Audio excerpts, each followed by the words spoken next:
So let's talk about a tale of two different eras in coding. You've got the super structured world of COBOL squaring off against the dynamic universe of Java.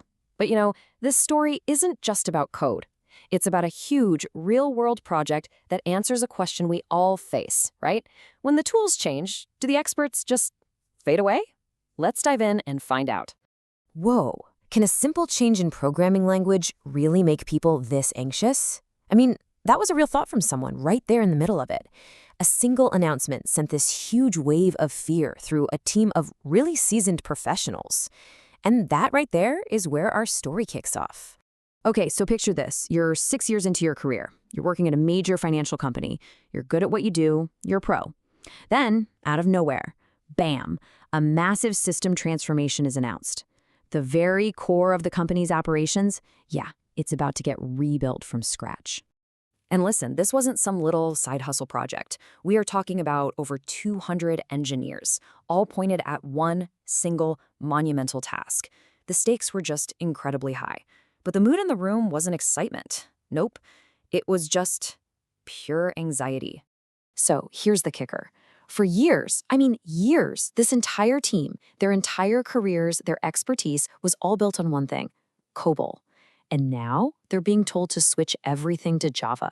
And Java wasn't just a new language, it was a completely different way of thinking. The fear was palpable. People were literally thinking, can we, who have only ever known COBOL, possibly pull this off?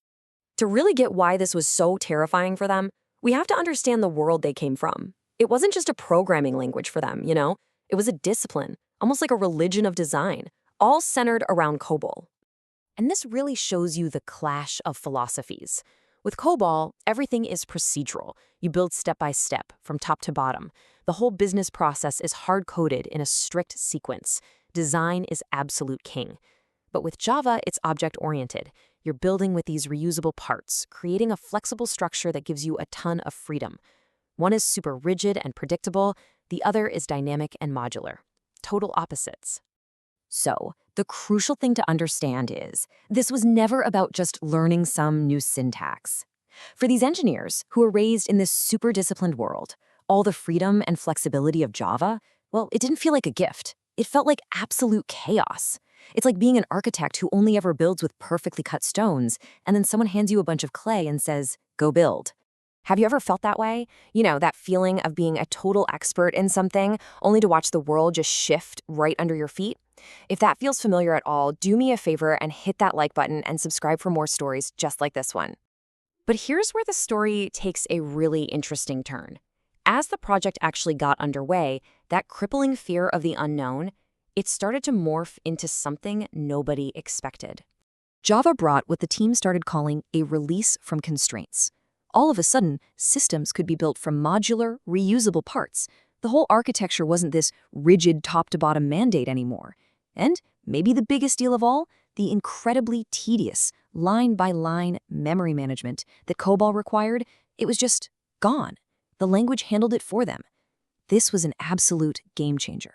And you could just feel this totally new energy ripple through the team.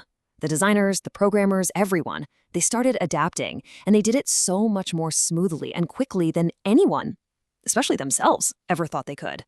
This liberation was real. And as they looked back on this insane shift, the team stumbled upon this powerful, timeless truth about what they actually do for a living, something that goes way beyond any single programming language.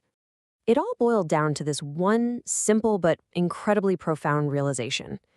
Programming is programming. That's it. It doesn't matter if it's COBOL or Java or Python or some language that hasn't even been invented yet. So what does that really mean? It means the real skill isn't knowing a specific tool. It's about these fundamentals. Can you look at a problem and understand its structure? Can you build a logical path to solve it? And can you adapt that logic flexibly when things change? These are the skills that actually last. And don't for a second think this is just some old war story. The seismic shift of going from COBOL to Java back then is just as big, just as significant as the shifts engineers are facing right now, moving from traditional Java apps to cloud-native tech like serverless and Lambda. The tools change, but the core challenge of adapting, it's exactly the same. This insight that the core skills are what truly matter, That's timeless.